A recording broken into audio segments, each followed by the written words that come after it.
Glede na napovedi o tako imenovanem stavkovnem valu, naj najprej rečem, da gre za problem, ki ga težko damo v isti koš in nagovorimo z istimi odgovori oziroma ukrepi. Se opravičujem. Ko gre za zahteve sindikatov po povišanju plač v zasebnem sektorju, je tukaj situacija v različnih podjetjih, pa tudi v različnih panogah različna. So panoge in so podjetja, kjer so te zahteve po višjih plačah upravičene. O tem se lahko prepričamo, če pogledamo rezultate, če pogledamo, kako so podjetja poslovala in seveda, predvsem, če pogledamo, kako veliki dobički oziroma dividende iz dobičkov so se izplačevale in kaj se napoveduje za lansko leto.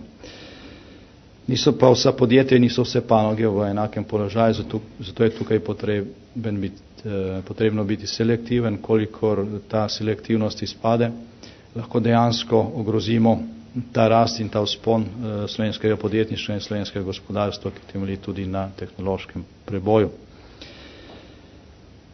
Ko pa gre za javni sektor, je osnovna dilema predvsem ta, na kakšen način nekaj, kar je bilo dogovorjeno, da se bo odrazilo tudi na povišanju plač, v praksi realizirati brez tega, da bi to imelo negativne posledice na povečanje inflacije.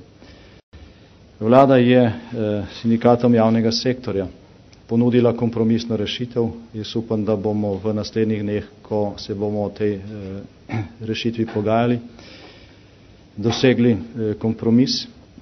In to brez tega, da bili zaposleni v javnem sektorju dolgoročno prikrajšani.